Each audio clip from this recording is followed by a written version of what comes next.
just another way of thinking of the unconscionable millions who've died.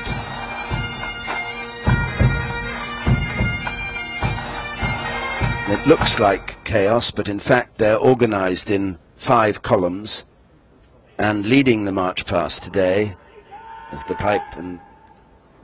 pipes stop playing and the music, more popular music, starting with It's a Long Way to Tipperary, takes over. Starting this year, the Royal Signals. First in, first out, they say, of any military operation. I've seen action in most theatres of war. And they come down here, led by the band, and they'll hand their wreaths to the wreath takers at the cenotaph.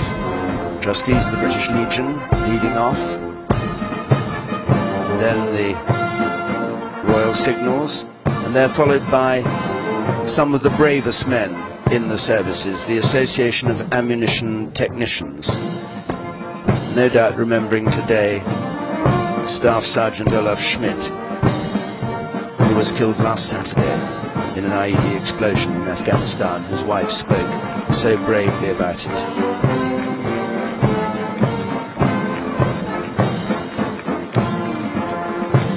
They were preceded by the Northern Irish Horse.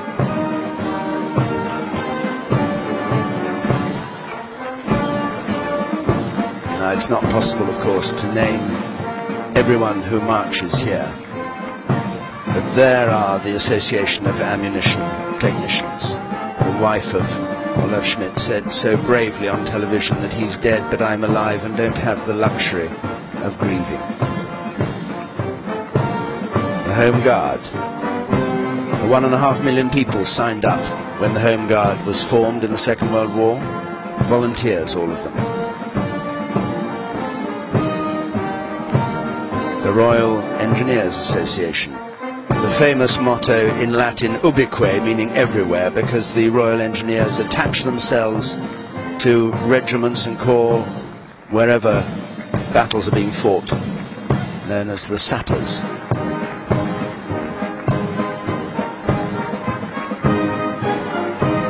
Behind them came the Royal Engineers Association Bomb Disposal Association.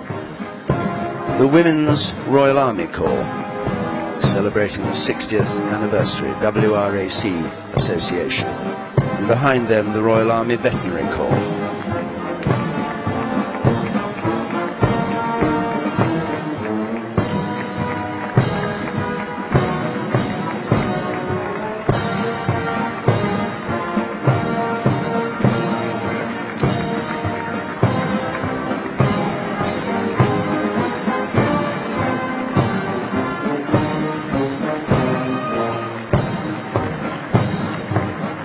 Ireland, the Army Dog Unit marching for the first time.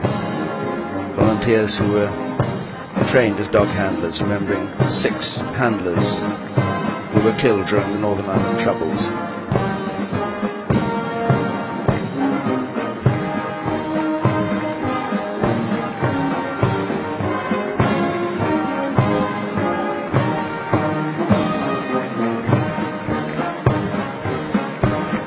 Applause from those watching as the Gurkha Brigade comes past, announced this year after that great campaign led by Joanna Lumley that those who had at least 4 years' service would be allowed to settle, if they chose, in the United Kingdom.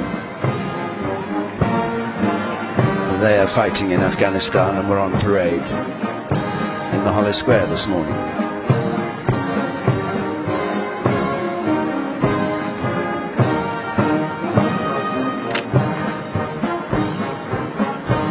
Bright scarlet berets of the Royal Military Police Association.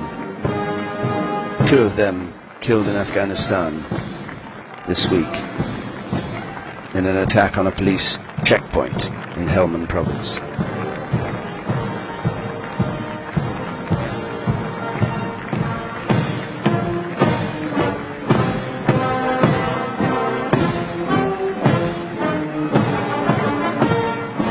British Limbless Ex-Servicemen's Association, LESMA, led by Colonel Jerome Church, who who lost a leg in 1972 while leading a patrol in Northern Ireland.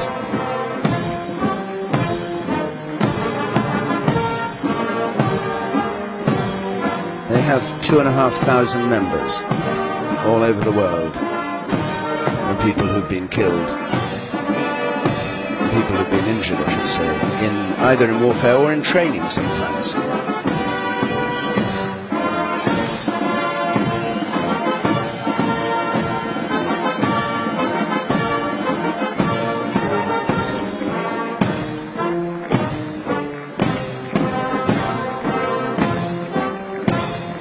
The British Ex-Services Wheelchair Sports Association, which is committed to promoting rehabilitation of disabled ex-servicemen and women who take part in the Paralympic Games. The Ex-Services Mental Welfare Society, Combat Stress, it's the 90th anniversary of combat stress. Supported almost 100,000 men from every campaign for those who suffer from depression, anxiety, other physical manifestations of the strain of war. Something that's becoming increasingly recognized. Their number of people who applied to them for help was up nearly 10% last year.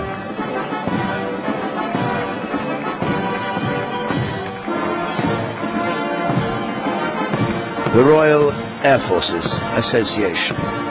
We heard from Henry Hounslow a moment ago, who's marching for the first time here. It's got 100,000 members. It says it's the largest single ex-services association. And behind them, the RAF Regiment Association.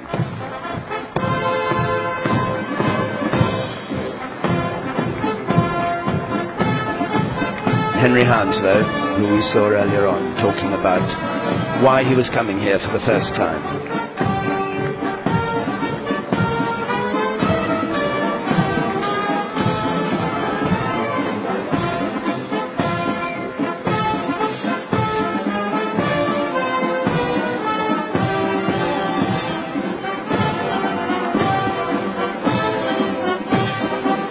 The Snowdrops, the RAF Police Association, with the Whiteberries there, and the Royal Observer Corps Association.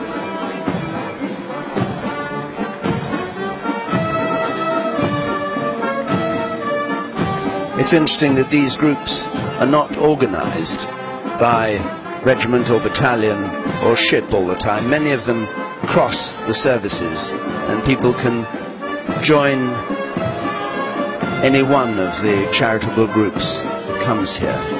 Well, my command have just gone through, and this is the Coastal Command and Maritime Air Association, responsible for sinking submarines. They sank 213 submarines and disabled 100 in the Second World War in the Battle of the Atlantic.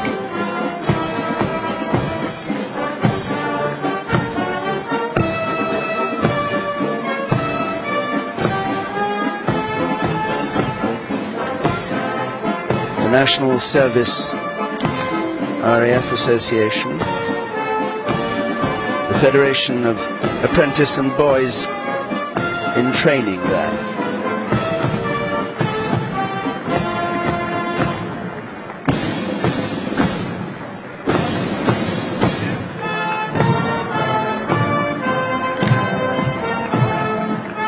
And among those marching today, the National Service RAF Association, who are particularly remembering those killed in Cyprus. It's the 50th anniversary of the end of the Cyprus conflict, and they're going to put a wreath. Cyprus 1955 to 59. 371 British soldiers died in Cyprus. They have a new memorial at Kyrenia, and that was in the emergency against Ioka's battle for independence for Cyprus. The Air, Sea Rescue and Marine Craft Section Club of the Royal Air Force. They wear white sweaters under their blazers. They're followed by